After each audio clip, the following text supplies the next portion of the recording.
Complaining like an old man about the amount of snow, Gustav Robertson opened the door and breathed in the frosty evening air. Then the old man stepped aside, giving way to his dog Buddy, who, despite the huge snow drifts, rushed forward, making way with his chest. That's right, you go, Buddy. Never scared of anything, be it snow or rain. Mr. Robinson thought with a smile, took a shovel and started clearing the snow. It was already getting dark, but the snow kept falling, threatening to completely cover the roof of Mr. Robinson's house. The old man had only Buddy's help to count on, as he was a lonely hermit.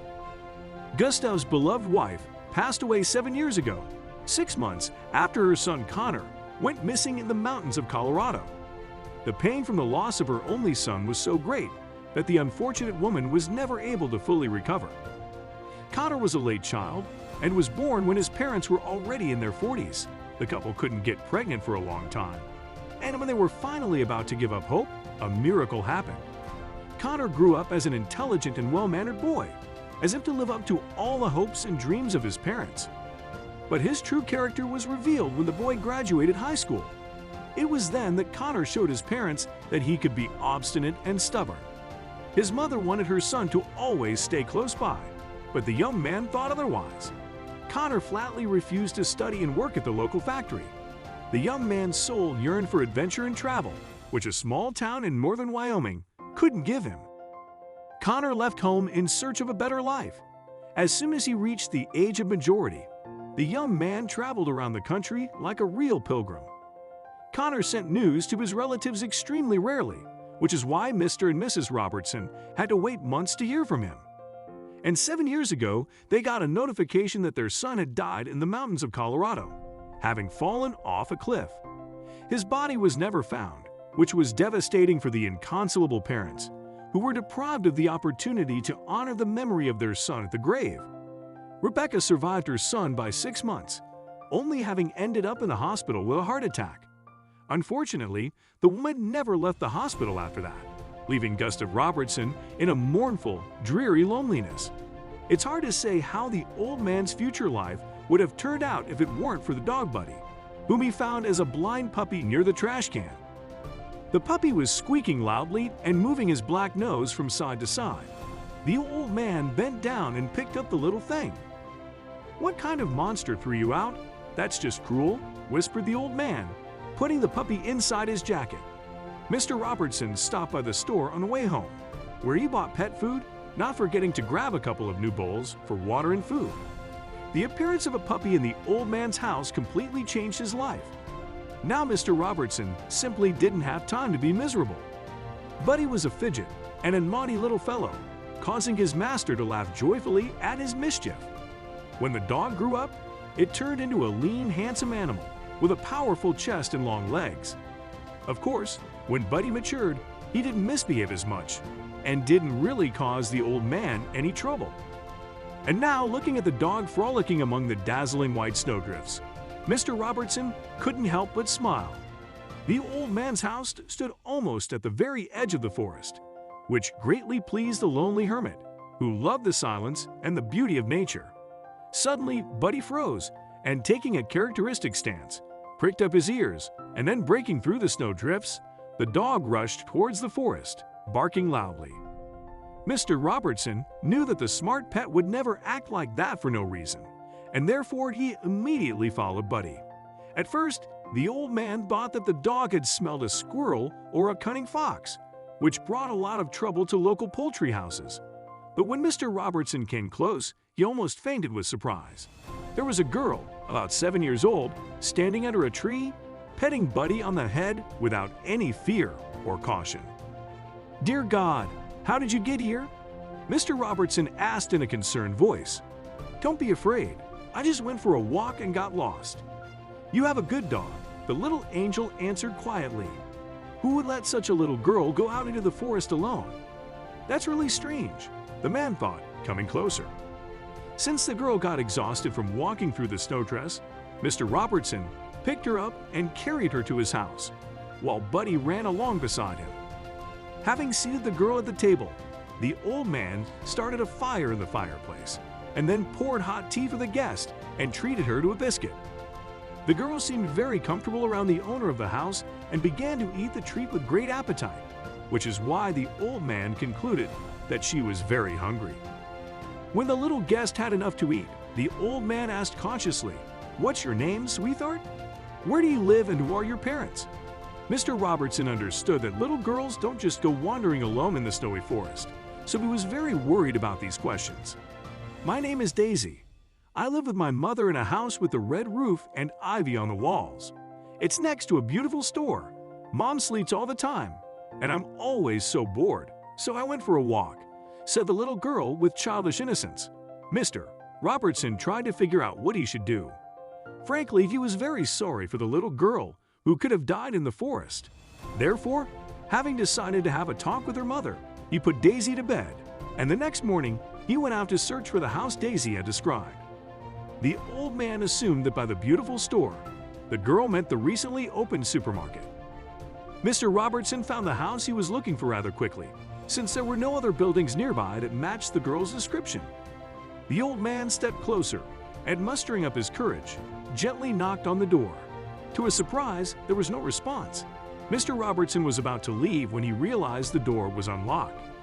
The old man thought for a second or two, and then timidly went inside. What he saw inside the house made Mr. Robertson feel uneasy. The floor and virtually everything in the house was covered with a thick layer of dust and dirt, and there were empty alcohol bottles everywhere. The old man carefully went inside and saw a woman lying on the sofa. Her age was extremely difficult to determine. There was a strong smell of alcohol coming from her, and Mr. Robertson immediately realized what Daisy was trying to tell him. The girl's mother was always sleeping because she was always drunk. The old man gently touched the woman's shoulder, but there was no reaction. Then he became more persistent, and after a couple of minutes, he managed to wake her up. The woman's face was all swollen up from sleeping and drinking. "What do you want from the old man? And how did you get inside?" the woman asked, irritated. "Excuse me, ma'am. The thing is, I found your daughter in the forest. She was all alone. She could have died. Do you realize that?" exclaimed the old man. "Did that obnoxious girl run away again? I'll teach her to run away. Yes, I'll do that.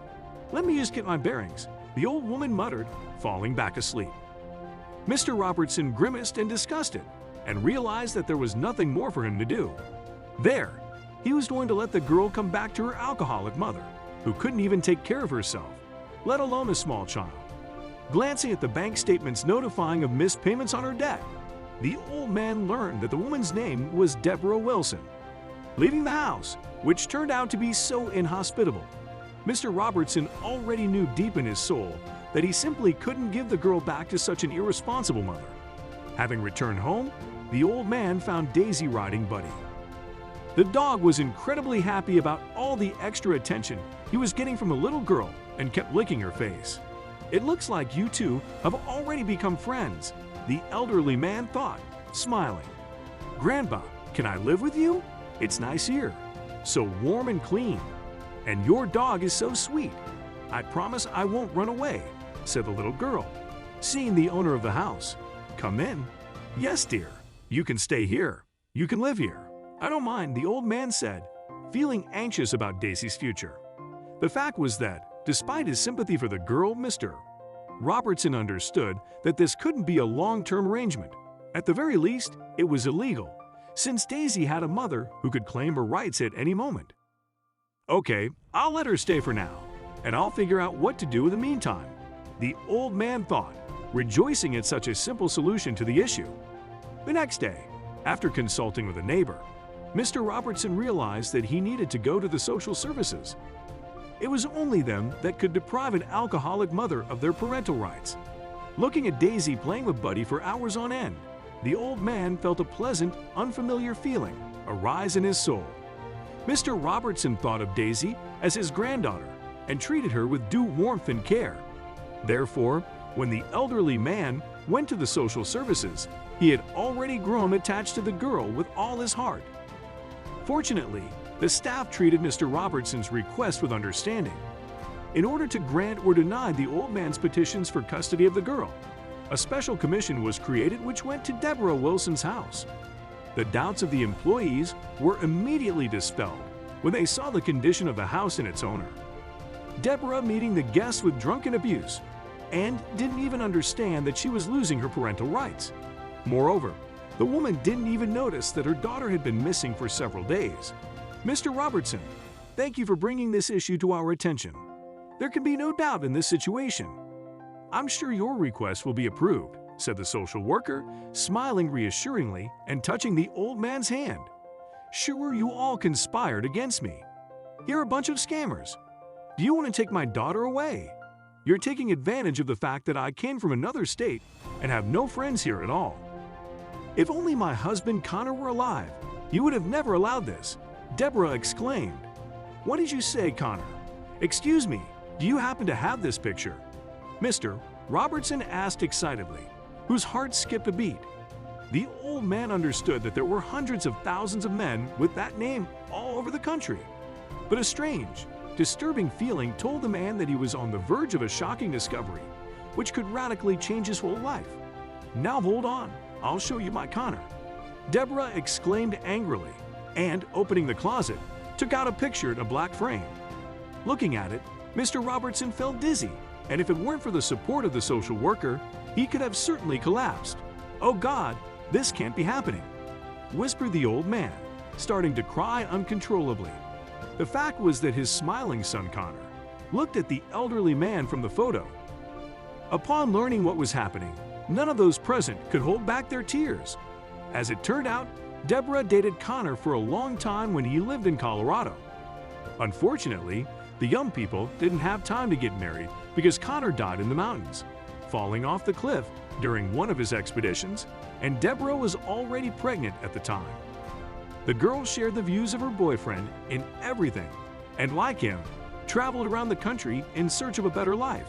Nevertheless, even after having given birth to Daisy, she continued to abuse alcohol and lead a vagrant lifestyle. By the will of fate, Deborah eventually settled into Wyoming, where she inherited a house from her deceased great aunt. It was then that a chance encounter took place between Daisy and her grandfather, who didn't even suspect that he had a granddaughter. But now the life of Gustav Robertson changed forever. Taking Daisy under his care, the man didn't leave Deborah, but started helping the woman so that she could beat her addiction alcohol. Ultimately, after spending several months in a rehabilitation center, Deborah became a completely different person. Now she has got a job and takes care of her daughter, who spends all of her weekends with Buddy and her grandfather, Hugh.